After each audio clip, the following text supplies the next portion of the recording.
लोग उम्मीद है कि स्वस्थ होंगे। आज जो है क्लास 10th का जो है इकोनॉमिक्स यानी अर्थशास्त्र का जो चैप्टर 3 लेके आए हैं। चलिए आज चैप्टर 3 पढ़ते हैं। आप लोग का एग्ज़ाम जो है बहुत ही नज़दीक आ गया, मतलब जो 14 फरवरी से आप लोग का एग्ज़ाम है क्लास 10th का, इसलिए जो अभी से तैयारी करना शुरू कर दीजिए। चलिए आज जो है चैप्टर 3 इकोनॉमिक्स का जो है, चलिए इसको देखते हैं। देखिए कल ये चैप्टर 3 क्या है, मुद्रा, बचत और साख। तो देखिए हमको पढ़ना क्या क्या है, पहले इसका देख लेते हैं क्या क्या पढ़ना है इस चैप्टर में। तो मुद्रा पढ़ना है, मुद्रा का परिभाषा, मुद्रा का डिफिनेशन और मुद्रा के क्या लाभ हैं। मुद्रा के क्या लाभ हैं,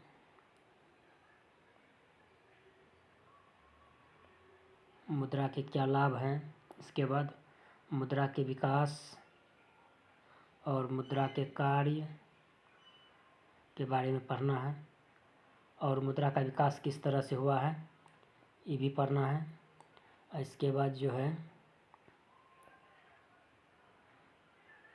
मुद्रा के क्या कार्य है, जैसे देखिए मुद्रा का कार्य क्या क्या दिया हुआ है। विनिमय का माध्यम, मूल्य का मापक, निलंबित का भुगतान होगा, मूल्य का संचय, क्रय शक्ति, साख का आधार। इसके बाद साख में क्या क्या चीज़ आता है, जैसे साख पत्र, चेक, ड्राफ्ट, यात्री चेक, प्रतिज्ञा पत्र, इस सब के बारे में जो है अभी पढ़ना है। तो चलिए पहले जो है जानते हैं मुद्रा क्या है। तो मुद्रा वह है जो मुद्रा का कार्य करती है। मतलब मुद्रा जो है इससे क्या तक खरीद बिक्री का कार्य करते हैं। जैसे भारत का मुद्रा क्या है, रुपया। अगर जो कोई वस्तु खरीदना होगा तो क्या करेंगे, तो रुपया देंगे तब तो वस्तु देगा। आप दुकान पर अगर जाते हैं तो अगर बिना रुपया के जाओगे तो सामान दे देगा, नहीं देगा। तो क्या चाहिए, रुपया चाहिए, यानी मुद्रा चाहिए। विदाउट मुद्रा का होगा, नहीं होगा। मुद्रा का विकास, तो मुद्रा का विकास देखिए कैसे हुआ है।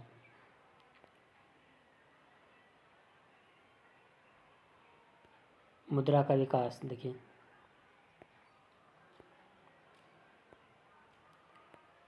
पहला अपन मुद्रा, वस्तु मुद्रा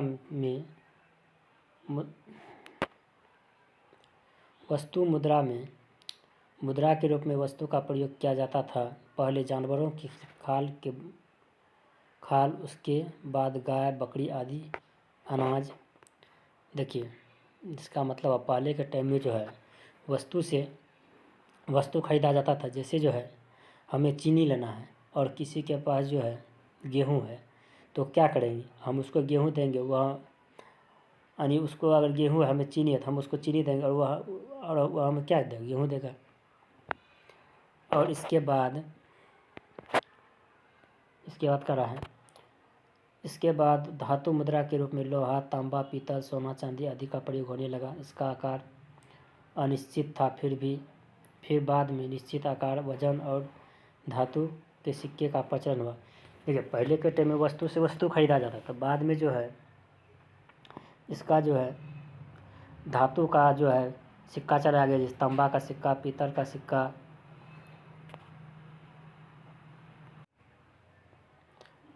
और सोना, पीतल, चांदी सबका जो सिक्का चलाया गया। राजा महाराजा सब जो थे सिक्का है सोना का ही सिक्का चलाते थे, पीतल का सिक्का चलाते थे मुद्रा के रूप में।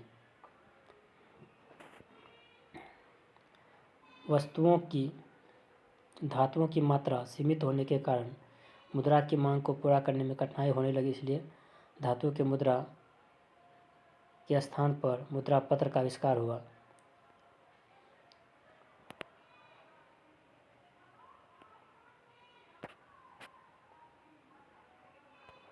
धातुओं की मात्रा सीमित होने के कारण, देखिए पहले के टाइम में जो जैसे सोना है, सोना सब क्या सीमित है।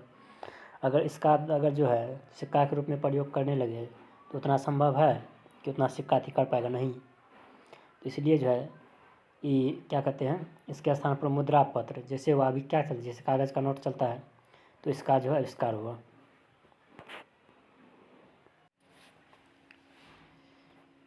किसी वस्तु या सेवाओं का मूल्य को मापने में मुद्रा इकाई के रूप में कार्य करता है। अगर कोई वस्तु खरीदना है तो क्या करते हैं, मुद्रा के रूप में उसको तौलते हैं, और प्रत्येक वस्तु का मूल्य मुद्रा, रुपये या पैसे के रूप में व्यक्त किया जाता है। इसका मतलब हुआ, कोई भी अगर वस्तु खरीदते हैं तो उसका मूल्य जो है मुद्रा के रूप में तय करते हैं। जैसे कोई वस्तु, किसी को गाय खरीदना है तो इसके लिए मतलब मान लीजिए उसका तय करते हैं कि इस गाय का रेट जो है 10,000 होगा, 5,000 होगा, तो किस चीज़ में तय करते हैं, मुद्रा के रूप में तय करते हैं।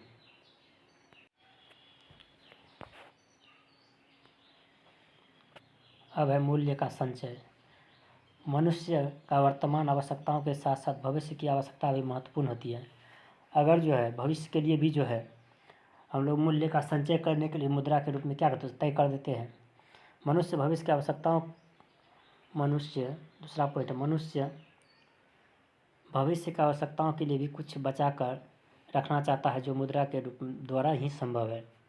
अब देखिए, अगर वस्तु के रूप में अगर जो भविष्य के लिए बचाना चाहेंगे, अगर वस्तु विनिमय प्रणाली में तो संभव है। मान लीजिए सब्जी बचा के रखना, तो क्या करेंगे, सब्जी सड़ जाएगा, गल जाएगा। अगर मुद्रा है, उतना रुपया अगर रख देते हैं तो क्या होगा, संचित रह जाएगा, सुरक्षित रहेगा। और है विलंबित निलंबित भुगतान का मान। आधुनिक समय में बहुत से कार्य उधार होते हैं जिनका भुगतान बाद में किया जाता है, यह मुद्रा के से ही संभव है। अभी जो है खरीद बिक्री जो होता है, कुछ जो है मतलब उधार के रूप में ही होता है, तो उसका मूल्य तय कर दिया जाता है। बाद में जो जितना मूल्य तय होता है, इसके बाद जो उसको बाद में दे दिया जाता है। अब है क्रय शक्ति का हस्तांतरण। आर्थिक विकास के साथ साथ खरीदने बेचने के क्षेत्र का भी विस्तार हुआ है, जिसके कारण दूर दूर तक खरीद बिक्री की आवश्यकता पड़ी है। और मुद्रा के माध्यम से कोई भी वस्तु, कोई भी व्यक्ति एक स्थान पर अपनी संपत्ति बेचकर दूसरे स्थान पर खरीद सकता है। अब देखिए, इसका मतलब क्या हुआ, अभी के टाइम में जो है मुद्रा का जब से चलन हुआ, तो कोई भी वस्तु कहीं आप बेच करके आप मुद्रा के रूप में तय करके उतना रुपया ले जा करके जो है दूसरी जगह आप, जैसे ज़मीन बेचना है तो अब ज़मीन का रेट तय करके रुपया लेके दूसरी जगह आप खरीद सकते हैं। ऐसा तो नहीं है कि मतलब ज़मीन के बदले जो है दूसरी जगह आपको ज़मीन ही लेना है। अब क्रय शक्ति को एक व्यक्ति से दूसरे व्यक्ति को हस्तांतरित किया जा सकता है। अब मुद्रा जो है किसी वस्तु को खरीद बिक्री क्या करे, आसान कर दिया है।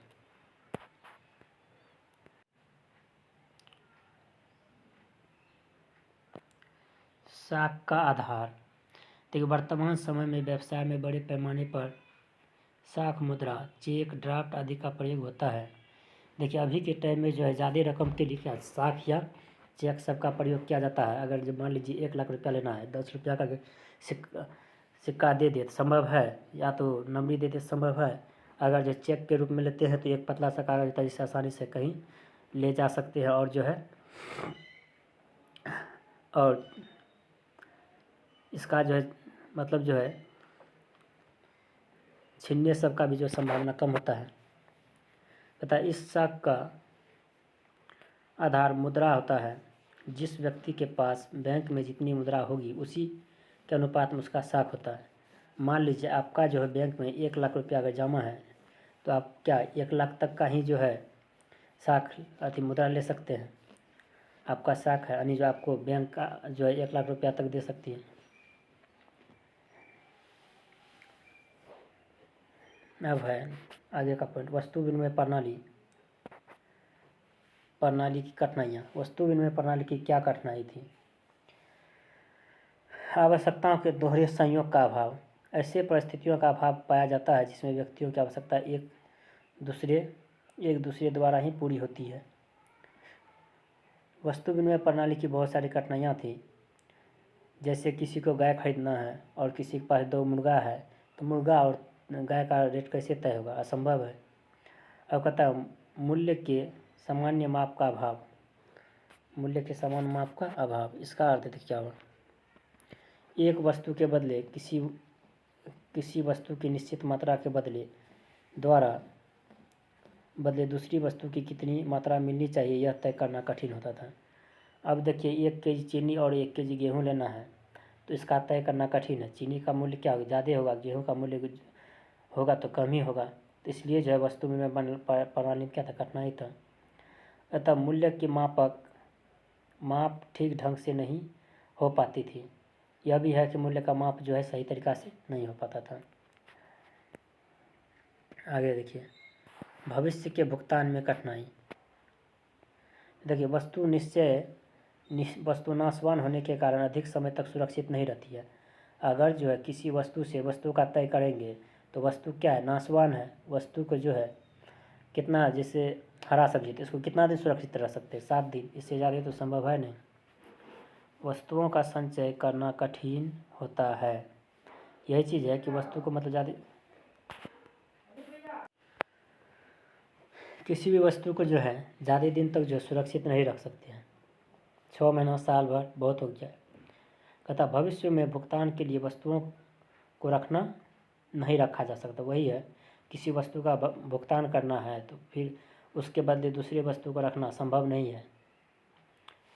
और आगे का पॉइंट है मूल्य के हस्तांतरण की कठिनाई। एक वस्तु के जगह पर दूसरी वस्तुओं को एक जगह से दूसरी जगह ले जाना कठिनाई होती है। अब देखिए ये वस्तु विनिमय प्रणाली का दोष था कि वस्तु को एक जगह से दूसरी जगह तक ले जाने में कठिनाई होती थी।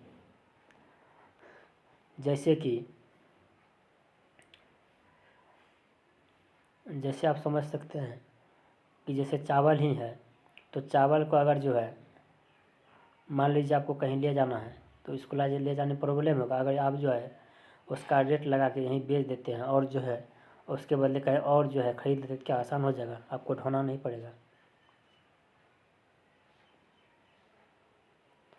आगे का पॉइंट है मूल्य के संचय का अभाव। नाशवान होने के कारण उसे संचित नहीं किया जा सकता था। यही है, तो मतलब जब वस्तु को ज़्यादा दिन तक जो आगे का पॉइंट है मुद्रा के लाभ।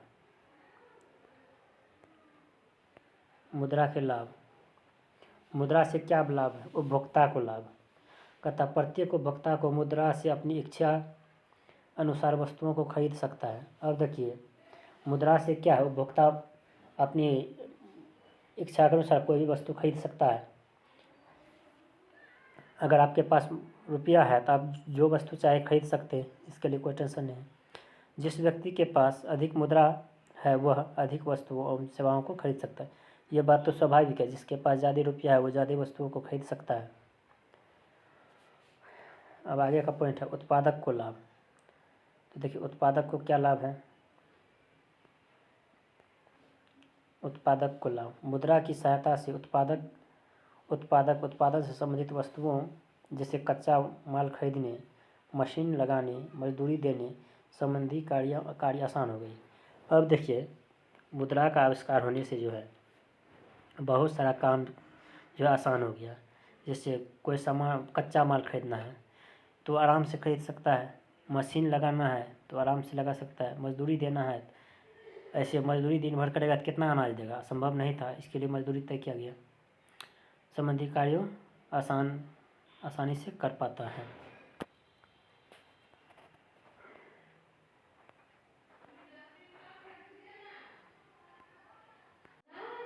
क्या हुआ, अरे फेंक देंगे बोले तो।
मुद्रा और पूंजी का निर्माण।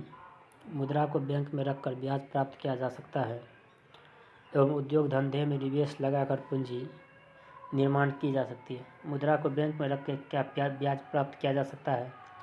उद्योग धंधों में लगाकर क्या करें? इससे अपनी पूंजी को बढ़ा सकते हैं। इसके बाद है मुद्रा और बड़े पैमाने के उद्योग। मुद्रा के द्वारा बड़े बड़े उद्योग स्थापित किए जा सकते हैं, जिससे बड़े पैमाने पर उत्पादन संभव हो पाता है। मुद्रा से ही जो है बड़े उद्योग लगाए जा सकते हैं और जो है इससे क्या उत्पादन भी बढ़ता है, बड़े पैमाने पर उत्पादन किया जा सकता है। इसके बाद पॉइंट है मुद्रा और आर्थिक प्रगति। मुद्रा किसी देश की आर्थिक प्रगति का चूक है। इसका अर्थ हुआ मुद्रा से जो है देश की प्रगति में आसानी हुआ है। मुद्रा और सामाजिक कल्याण। मुद्रा और सामाजिक कल्याण, इसका अर्थ मुद्रा द्वारा किसी देश के राष्ट्रीय आय और प्रति व्यक्ति आय को मापा जा सकता है। देश के राष्ट्रीय आय और प्रति व्यक्ति आय को मुद्रा के रूप में तय करना बहुत ही आसान है। इसी आधार पर सामाजिक कल्याण का कार्य भी किया जाता है।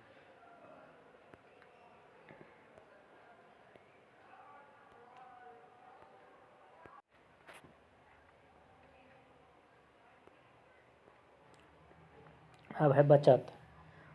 प्रत्येक व्यक्ति या परिवार की कुछ आय होती है। यह बात तो सही है कि प्रत्येक व्यक्ति का कुछ न कुछ आय होगा। इस आय में से ही व्यक्ति अपनी आवश्यकताओं को पूरा करने के लिए वस्तुएं एवं सेवाओं का उपभोग पर व्यय करता है। इसे उपभोग कहते हैं। देखिए,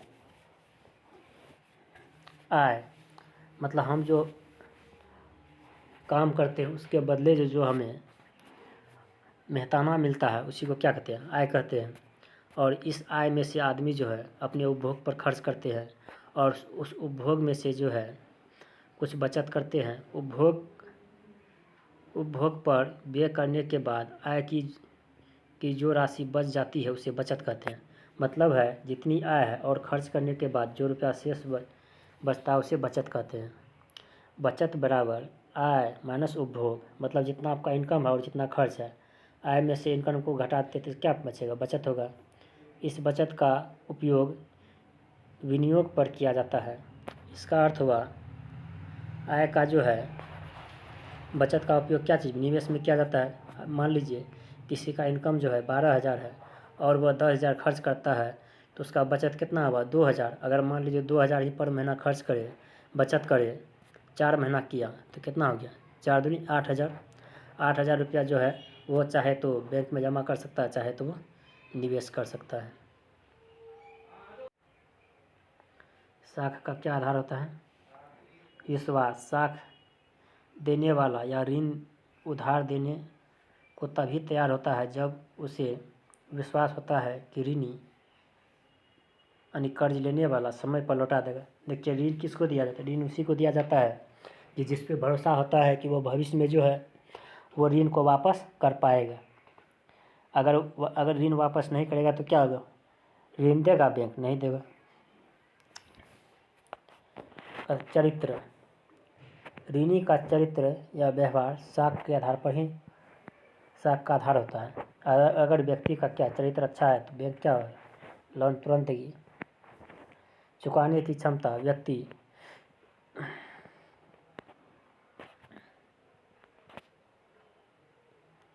चुकाने की क्षमता, इसका अर्थ है कि व्यक्ति के भुगतान करने की क्षमता भी साख का आधार होता है। बैंक जो है उतना ही लोन देती है कि जिस व्यक्ति के पास जितना मतलब क्षमता होता है। अगर आपका आय 3 लाख के आता है तो आपको जो है 6 लाख बैंक लोन नहीं देगी, 3 लाख के अंदर ही लोन देगी।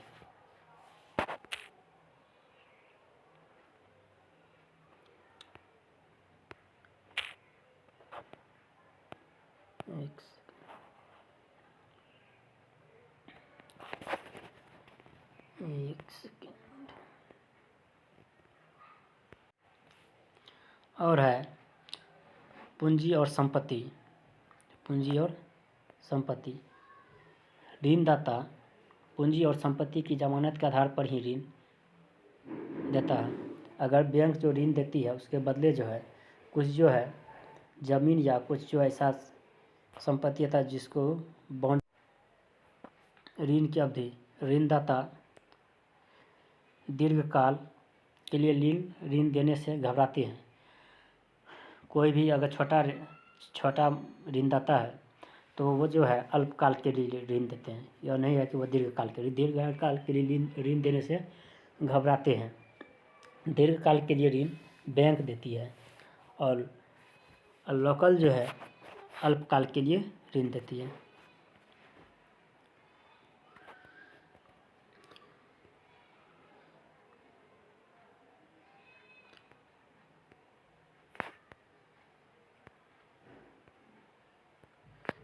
अब साख पत्र क्या है? साख पत्र चेक एक प्रकार का लिखित आदेश है जो बैंक में रुपया जमा करने वाला देता है कि उसमें लिखित राशि व्यक्ति को दे दिया जाए। देखिए चेक क्या होता है? बैंक में कितना रुपया उसका जमा है, अगर उसमें से आपको इसमें चेक में लिख दिया तो उसका 500 रुपया जो है देना है, तो मतलब जो है वो आदमी आपसे चेक लेके जाएगा और बैंक में अगर जो है जमा करेगा तो उसको बैंक क्या करेगी? 500 रुपया दे देगी आपके अकाउंट से काट करके। बैंक ड्राफ्ट दूसरा पॉइंट है बैंक ड्राफ्ट। एक बैंक द्वारा किसी अन्य बैंक को दिया गया पत्र है जिसमें लिखी हुई रकम अंकित व्यक्ति को दे दी जाती है। देखिए बैंक ड्राफ्ट क्या होता है, मतलब जो है एक पत्र है जिसमें बैंक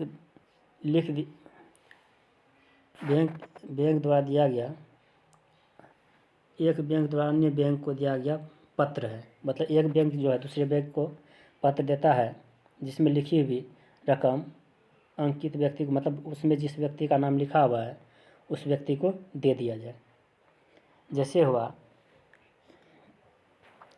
कि आपको कॉलेज में एडमिशन लेना है और जो है आपको ड्राफ्ट चाहिए, तो आपके अकाउंट में जितना रुपया लिखा हुआ है आप बैंक में जाएंगे तो बैंक आपको ड्राफ्ट देगी और आप जो है वो ड्राफ्ट जो है कॉलेज को देंगे और जब कॉलेज जो है उस ड्राफ्ट को किसी अन्य बैंक में जमा करेगी तो वह बैंक संपर्क करके जो है उस बैंक से उतना रुपया ले सकती है।